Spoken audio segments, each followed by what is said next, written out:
ఇక ఈ నెల 5న deputy CM Pawan Kalyan mega parents day కార్యక్రమంలో ముఖ్య అతిథిగా పాల్గొన్నారు. డిప్యూటీ సీఎం పవన్ కళ్యాణ్ ఈ నెల 5న చిలకలూరిపేట జిల్లా పరిషత్ హైస్కూల్లో విద్యార్థులకు ఇచ్చిన హామీని నెరవేర్చారు.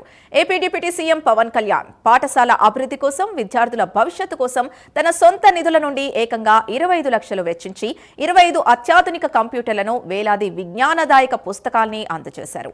పవన్ పర్యటనలో శ్రీ శారదా జిల్లా ఉన్నత పాఠశాల లైబ్రరీలో కంప్యూటర్లు, ర్యాక్స్, చైర్స్, పుస్తకాలు సరైనవి లేవని విద్యార్థులు తెలిపారు.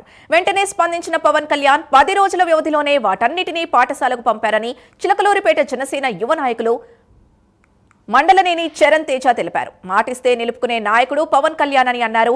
కూటమి ప్రభుత్వంలో ప్రతి పల్లె, పట్టణం రాష్ట్ర అభివృద్ధి పథంలో పరుగులు పెడుతుందని చరణ్ తెలిపారు.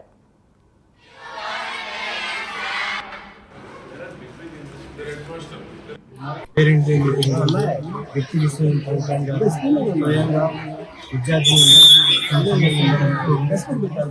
విద్యార్థులకు కావాల్సిన కంప్యూటర్లు మరియు రైతులకు కావాల్సిన పుస్తకాలను సొంత డబ్బులతో కళ్యాణ్ గారు ఆ రోజు ఇచ్చిన మాట హామీ 10 రోజులు కరెక్ట్గానే ఈరోజు కులాల సమక్షంలో ప్లస్ పంచాయతీరాజ్ శాఖ కృష్ణ గారి సమక్షంలో కలెక్టర్ గారి సమక్షంలో ఈ ప్రోగ్రాం చేయడం చాలా ఆనందం. Thank you deputy